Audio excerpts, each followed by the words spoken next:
का फल पाएंगे। तो ऐसे ही मैना सुंदरी और श्रीपाल राजा जो उम्बर राणा के नाम से अभी तक पहचाने जा रहे थे, माता का संयोग हुआ, माता के बाद में रूप सुंदरी का भी वहां पर मिलाप हुआ, दोनों ने चर्चाएं करी, उन्हें ठाट बाट से ऐसे अपने भाई राजा के यहाँ पर पुण्यपाल के यहाँ पर ले जाया गया।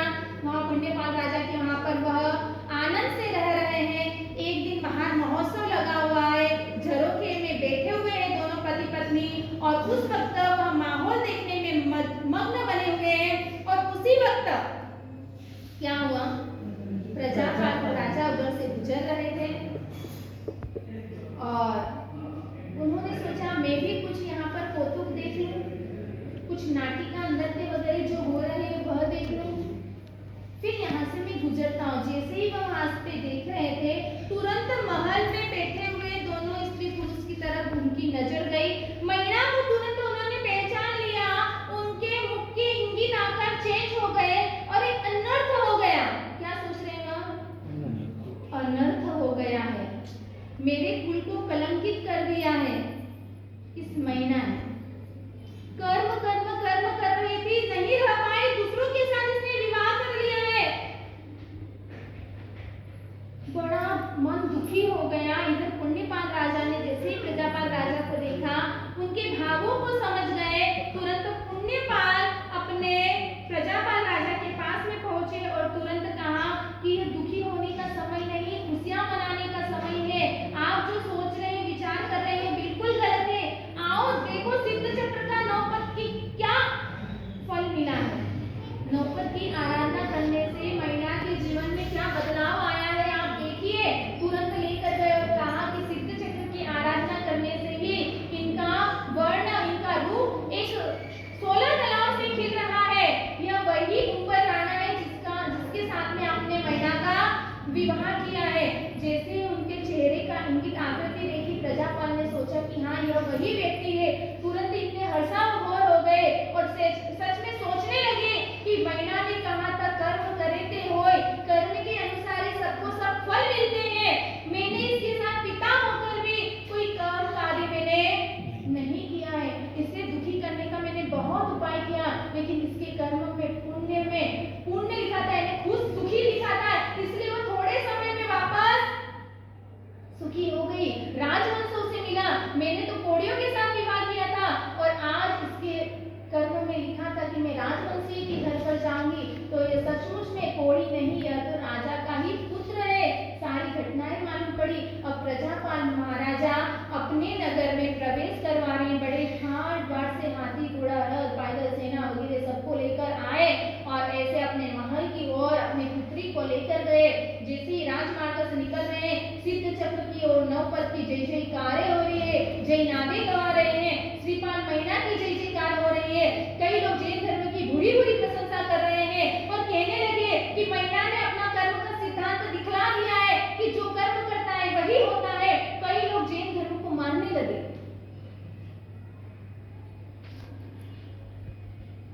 और ऐसे ही करते करते मैना सुंदरी और उम्बर राणा जो श्रीपाल राजा थे वहां पर रहने लगे।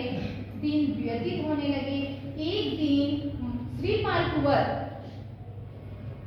हाथी घोड़ा रथ पैदल और सैन्य लेकर नगर में परिभ्रमण के लिए निकल रहे थे, घूमते हुए निकल रहे थे। और एक व्यक्ति ने, क्योंकि जब श्रीपाल महाराजा निकलते सब उनके रूप को देखने के लिए आतुर हो जाते थे, सब सोचते थे। और जहाँ इतनी पब्लिक इकट्ठी हो जाती थी, जिसको जहाँ जगह मिलती, कोई दरवाजे से, कोई खिड़कियों से, कोई झरोखे से, जहाँ देखो वहां पर उस श्रीपाल कुंवर को देखने के लिए तैयार रहते। और उसी वक्त जैसे ही श्रीपाल कुंवर घोड़े पर बैठकर निकल रहे थे, एक छोटी सी बालिका ने अपनी माता से पूछा कि माता यह कौन है?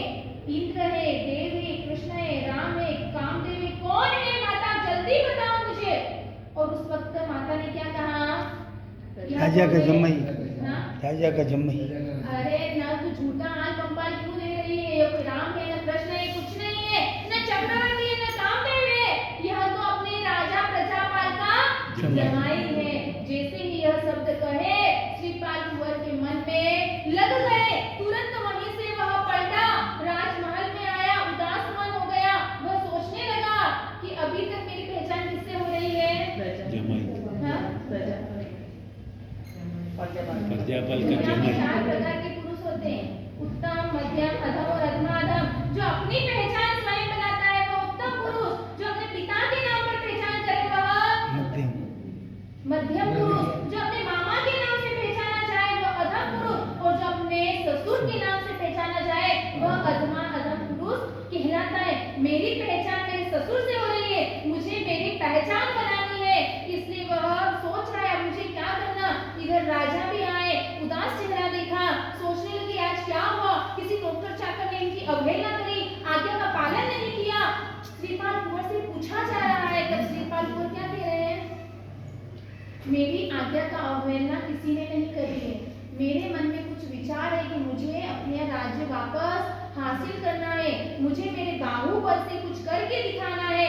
तब राजा ने क्या कहा, इतना सैन्य है, आप सैन्य को लेकर जाएं, आपका राज्य आप वापस ले लीजिए। तब राजा श्रीपाल कुंवर ने क्या कहा, नहीं, मुझे मेरे बाहुबल से जीतना है। इधर माता को मालूम पड़ गया, मैना सुंदरी को मालूम पड़ा, तो दोनों जिद करने लगे कि हम भी तुम्हारे साथ में आएंगे। लेकिन श्रीपाल कुंवर ने क्या कहा, रास्ते में कितनी कठिनाइयां आती हैं, इसलिए आप मेरे साथ में न आए। मैना को भी कहा कि मैना मेरी माता का तुम ध्यान रखना, मैं जल्द से जल्द आऊंगा। तो मैना ने क्या कहा, ठीक है आप आराम से आना, मैं तो आराम से यहाँ रह रही। हाँ, क्या सोचा उस पर, अपने को आजादी मिल जाती, चलो आजाद रहेंगे हम। लेकिन मैना ने कहा कि जब तक आप वापस नहीं आएंगे तब तक मैं क्या करूंगी, उपासना करूंगी, सच्ची का त्याग करूंगी, भूमि पर ही संधारा करूंगी, और स्नान वगैरह नहीं करूंगी, और श्रृंगार वगैरह में नहीं करूंगी, इन सभी चीजों का मैं त्याग करती हूँ। कितना बलिदान। हाँ? और वहां से राजा श्रीपाल कुंवर निकल गए अकेले, और चलते चलते चलते एक पर्वत दिखा, उस पर्वत के ऊपर उन्होंने प्रयाण किया, उस चढ़े उस शिखर के ऊपर, और वहां पर एक चंपक वृक्ष के नीचे हाथ ऊंचे करके एक योगी पुरुष साधना कर रहा था। उस योगी पुरुष ने कहा कि मैं कितने समय से साधना कर रहा हूँ, मेरे गुरु ने एक विद्या दी, उसकी साधना कर रहा हूँ, लेकिन वह सिद्ध अभी तक नहीं हो रही है। अगर आप उत्तर साधक के रूप में यहाँ पर रहें तो मेरी साधना जल्द से जल्द सफल हो सकती है, पूर्ण हो सकती है। और उस वक्त श्रीपाल कुंवर ने कहा ठीक है, मैं यहाँ उत्तर साधक के रूप में रहता हूँ, आपकी साधना करें। और तुरंत ही वह साधना भी फलीभूत हो गई, और उस साधना सिद्धि के कारण उस श्रीपाल कुंवर को उन्होंने 2 विद्याएं दी, 2 औषधियां दी। हाँ, कौन कौन सी 2 दी है, जलहरणी और एक शस्त्रहरणी। कि अगर पानी में भी डूब जाए तो वह डूब नहीं सकता है, तैरने की शक्ति। और शस्त्रहरणी यानी कितने भी शस्त्र अगर आपके शरीर पर लग जाए तो एक भी घाव होने वाला नहीं है। वहां पर दोनों दी औषधियां बूटी, और उसके बाद वहां से वो आगे निकले, योगी पुरुष और श्रीपाल कुंवर दोनों आगे निकले, और चलते चलते चलते आगे उस शिखर पर ही चल रहे हैं। और वहां पर धातुधारी पुरुष कितने ही लोगों को देखा जो स्वर्ण सिद्धि के रस की प्राप्ति करने वाले थे।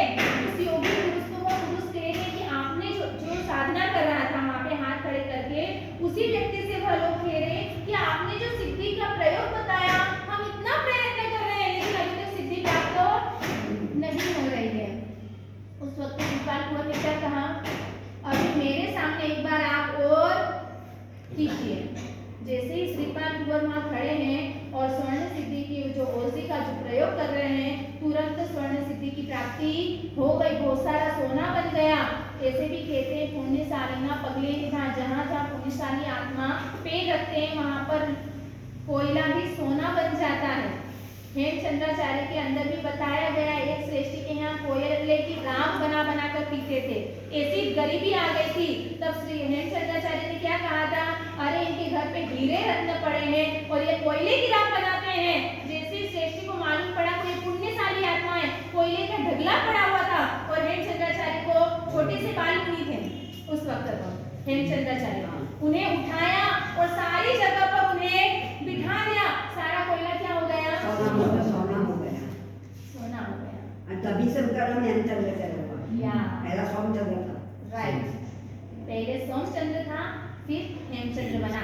हेम यानी कनक यानी सोना।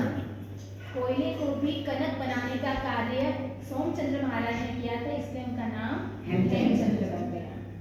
और वो साहब ने सब पैसे उनकी आचार्य पदवी में खर्च किया। जोरदार है ना मैडम। तो ऐसे हेमचंद्राचार्य का भी दृष्टांत आता है कि ऐसा जहाँ जहाँ जाते वहाँ पर कुछ अलग ही घटना घटती। यहाँ पर श्रीपाल कुंवर भी क्या कर रहे थे, जहाँ जहाँ पैर रखते उनका कार्य वह बन जाता।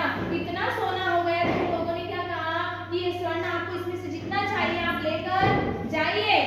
और उस वक्त श्रीपाल ने क्या कहा, नहीं मुझे भीड़ करेगी, मुझे तो अलग अलग देशाटन में भ्रमण करना है, मैं सोने का क्या करूं, मुझे यह सोना नहीं चाहिए।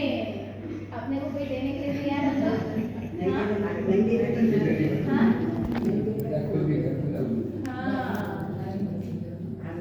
इसीलिए तो अपने को नहीं मिलता है। इसीलिए क्या कहते, त्यागे एने आगे और मांगे एना थी भागे। अपने को केवल मांगने की इच्छा है, पाने की इच्छा है तो वो अपने से कोसों दूर रहता है। और जो त्यागी आत्मा रहती है उसके सामने से आता है कि लो लो, लेकिन वो लेने के लिए तैयार नहीं होता है। श्रीपाल कुंवर ने मना कर दिया, लेकिन फिर भी उन लोगों ने उनके कपड़े के छोर में थोड़ा बहुत सोना बांध दिया। अब वहां से वह दोनों योगी पुरुष और श्रीपाल कुंवर वहां से आगे बढ़े और बढ़ते बढ़ते वह कहाँ पर पहुंचे? हाँ, कहाँ पहुंचे? श्रीपाल राज मालूम है नहीं? वहां से जब वह जैसे ही निकले और कौसंबी नगरी के धवल से, कहाँ थे?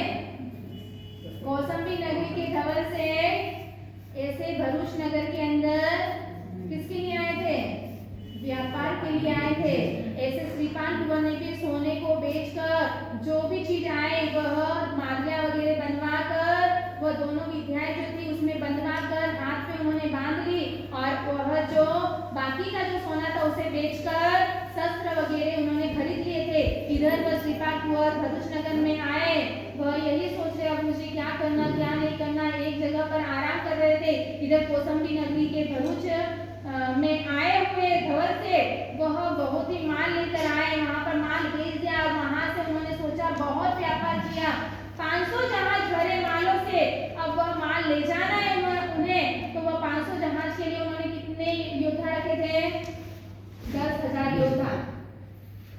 और उस वक्त वह जहाज चलाने की तैयारी कर रहे हैं, लेकिन जहाज हिल भी नहीं रहे हैं। उस वक्त सिकोतरी देवी को प्रसन्न करके पूछा कि भाई किस लिए नहीं चल रहे? तब उन्होंने क्या मांगा कि 32 लक्षण युक्त पुरुष का बलिदान देंगे तभी ये जहाज चलेंगे। अब वह खूब धन दौलत और खजाना लेकर थाल भर के धवल से, नाम धवल था लेकिन काम काला था, और ऐसे धवल से राजा के पास पहुंचे। राजा को कहा कि ऐसी ऐसी बात है, हमारे जहाज नहीं चल रहे हैं, एक 32 लक्षण युक्त पुरुष को बलिदान देना पड़ेगा। और उस वक्त राजा ने क्या कहा कि मेरे नगर का नागरिक नहीं होना चाहिए, अगर वो नागरिक हो लेकिन उसका कोई परिवारजन ना हो तो उसका आप क्या कर सकते हो, उसकी बलि दे सकते हो। या कोई अन्य नगर का व्यक्ति हो, यहाँ आया हुआ हो, अनजान हो, तो उसकी आप बलि दे सकते हैं, मेरी तरफ से इसकी छूट है। और उस वक्त सारे सैनिकों को नगर में ढूंढने के लिए भेजा। और उस वक्त कौन मिला? श्रीपाल कुंवर मिले। और श्रीपाल कुंवर को सारे सैनिक श्रीपाल कुंवर के पास में आ गए और कहने लगे आज तुम्हारा अंतिम दिन है, लड़ाई लड़ने लगे। इधर 10,000 योद्धा और इधर कौन है? एकमात्र श्रीपाल कुंवर। कितने तीर बाण लगा रहे हैं लेकिन श्रीपाल कुंवर को कुछ नहीं हो रहा है। इधर श्रीपाल कुंवर किसी को भी मार रहे तो वह यमलोक में पहुंच रहे। यह घटना तुरंत धवल सेठ के पास पहुंची और धवल सेठ दौड़ता दौड़ता श्रीपाल कुंवर के पास आया, हाथ जोड़ने लगा, पैर पड़ने लगा कि हमारी तकलीफ है, अगर यहाँ आप जहाज चला रहे तो आपको मैं मुंह मांगा इनाम दूंगा। और उस वक्त श्रीपाल कुंवर ने कहा कि मुझे कितने दोगे? तो बोले मैं 1 लाख सोना मोहर दूंगा। और उसी वक्त समुद्र के किनारे वहां पर एक बड़े जहाज के ऊपर चढ़े और जोरदार सिद्ध चक्र की जयकारें बोली, नौबत की जयकार बोली और तुरंत वह जहाज वहां से चलने लगे। धवल सेठ ने 1 लाख सोना मोहर भी श्रीपाल कुंवर को दे दी। अब श्रीपाल कुंवर को वह क्या कह रहा है धवल सेठ कि वह भी तकलीफ नहीं होगी। और उसलिए श्रीपाल कुंवर से पूछा गया, तब क्या कहा श्रीपाल कुंवर ने कि आपके कितने सैनिक हैं यहाँ पर? आपके साथ में 10,000 योद्धा है। बोले हाँ। बोले आप इन 10,000 योद्धाओं को कितना देते हैं साल भर का? तो धवल सेठ ने कहा कि मैं एक एक योद्धा को 1,000 सोना मोहर देता हूँ। ऐसे मेरे 10,000 योद्धा हैं। तब उसने कहा कि इन 10,000 का पगार केवल अकेले मुझे मिले तो मैं आपके साथ आने के लिए तैयार हूँ। धवल सेठ ने क्या कहा? मैं बनिया हूँ। हाँ, हम बनिए हैं, ऐसा कार्य नहीं करूँगा। एक अकेले व्यक्ति को मैं कैसे दे सकता हूँ? कुछ कम करो तो मैं बाद में। तब धवल सेठ ने क्या कहा कि ऐसे भी मुझे किसी के यहाँ नौकरी करना पसंद नहीं है। मैं किसी के यहाँ नौकर बन के नहीं रह सकता हूँ। ऐसे भी मुझे तो देशाटन यानी कि अलग-अलग देशों में घूमना है, परिभ्रमण करना है, मुझे मेरे भाग्यों को आजमाना है। इसलिए अगर आप अपने जहाज के अंदर मुझे कुछ जगह देते हो, मैं हर महीने का आपको पगार देने के लिए तैयार हूँ। धवल सेठ तो और खुश हो गए कि देना नहीं ना तोड़ लेना। तो हर महीने की 100 सोना मोहर देने का उन्होंने फिक्स किया। और वापस भी वहां से वह धवल सेठ श्रीपाल कुंवर वहां से निकले। अब चलते चलते चलते अब क्या आया है? बब्बर फूट आया है। वहां पर सबने कहा कि यहाँ पर मीठा जल होता है, सभी जो सामग्री खत्म हो गई है वो वहां से भर ली जाए। और इधर वहां पर पहले का समय था, अगर अलग अलग जगह पर टैक्स लिया जाता था। वहां बब्बरपुर के जो महाराजा थे, महाकाल राजा, उनके जो आदमी थे वहां पर टैक्स लेने के लिए आए, पर धवल सेठ के व्यक्तियों ने टैक्स के लिए मना कर दिया। दोनों के अंदर विवाद हुआ, लड़ाई हुई। और उस वक्त राजा के जो सैनिक थे वो हार गए। राजा के पास तक खबर पहुंची, राजा बड़ा सैन्य लेकर आए और उनके साथ में युद्ध करने लगे। धवल भी युद्ध कर रहा, लेकिन उसमें वो हार गया। और उस वक्त महाकाल राजा ने उसे वृक्ष के नीचे ऊंधा लटका दिया, उसे बांध दिया। और उस वक्त यह सारी चीज कौन देख रहा है? श्रीपाल कुंवर राजा तो आराम से एक फिल्म देख रहे हैं ना कि किसके साथ में क्या हो रहा है, लेकिन वह किसी में अपनी दलित नो इंटरफेयर कुछ भी नहीं कर रहा है। उस वक्त श्रीपाल कुंवर ने कहा, क्यों धवल सेठ आपके 10,000 व्यक्तियों ने क्या किया? हाँ, उस वक्त धवल सेठ कहने लगे, क्यों तुम जले पर नमक छिड़क रहे हो? मुझे बचाने का प्रयत्न करो। उस वक्त श्रीपाल कुंवर ने कहा कि मैं अगर तुम्हें बचाऊं, तुम्हें पहले जैसी स्थिति में कर दूं तो तुम क्या करोगे? क्योंकि राजा ने सारे जहाज उसके ले लिए थे, पकड़ लिए थे, अब उनके कब्जे में थे। तब धवल सेठ ने कहा, अगर तुम मुझे बचा लो तो यह 500 जहाज का माल बेचने पर इसका आधा आधा भाग अपन दोनों लेंगे। और उस वक्त श्रीपाल कुंवर ने, राजा तो निकल गए थे, जोरदार आवाज लगाई, दौड़ते हुए तीर बाण लेकर गया और राजा को कहा कि यहाँ पर अपना युद्ध स्टार्ट होगा, अब वहाँ पे युद्ध दोनों करेंगे, महाकाल राजा और श्रीपाल कुंवर। राजा उसका सलोना चेहरा देखकर सोचने लगी, हर जवान के लिए अभी क्यों मौत को यह आमंत्रण दे रहा है। तब उस वक्त श्रीपाल कुंवर क्या कह रहे हैं कि युद्ध भूमि पर रूप नहीं देखना, वहां पर तो किससे बातें होती है? तीर और बाणों से बातें होती है। अब दोनों के अंदर युद्ध छिड़ेगा और देखेंगे